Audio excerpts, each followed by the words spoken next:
මේ ඔගොල්ලෝ දකින්නේ නයෝතා නිල්මානෙල් ස්කින් ග්ලෝවින් ප්‍රොඩක්ට්ස් නිර්මාණය වන අක්‍ර ගණනාවක නිල්මානෙල් වගාවයි. වැස්ස නිසා එක මලක්වත් පේන්නේ නැති වුණාට පායන දවස් වලට නම් මුළු වගාවම ධම්ම පාටින් පැබලෙනවා. නයෝතා නිල්මානෙල් ප්‍රොඩක්ට්ස් වෙතින් ඔබට එන ෆේෂල් කිට්, ස්කින් ග්ලෝවින් නයිට් රූටින් එක, හිරු කිරණින් ආරක්ෂා කරන ඩේ රූටින් එක, හිසකේ සත්කාර වන හෙයා ඔයිල් සහ හෙයා ස්පා ඔබ අතට පත්වන්නේ මේ අපේ වත්තේ වගා කරන නිල්මානෙල් මල් සාරයෙන්ම තමයි. නයෝතා සන්නාමය මගේ ව්‍යාපාරේ වුණාට මේ සබහා දහමත් එක්ක මේ කරන ගනුදෙනුව නිසාම නිල්මානෙල් වගාව දැන් මගේ ජීවිතේ එක කොටසක් වෙලා. ඒක මගේ දැන් විනෝදාංශය බවට පත් වෙලා.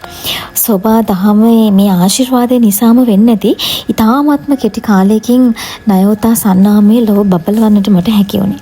ඉතින් සෝබා දහමින් මේ කරන ආශිර්වාදය හරි අමුතු එකක්.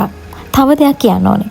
මේ මාසේ 31 වෙනිදා ඉඳලා ඕගලන්ට නයෝතා නිල්මානෙල් පර්ෆියුම් එක ලබා ගන්න පුළුවන්. ඉතින් ඒකත් මම හිතනවා අනෙකුත් ප්‍රොඩක්ට්ස් වගේම ඕගොල්ලෝ ඉක්මනින්ම වැළඳ ගන්නේ කියලා. සුබ දවසක්.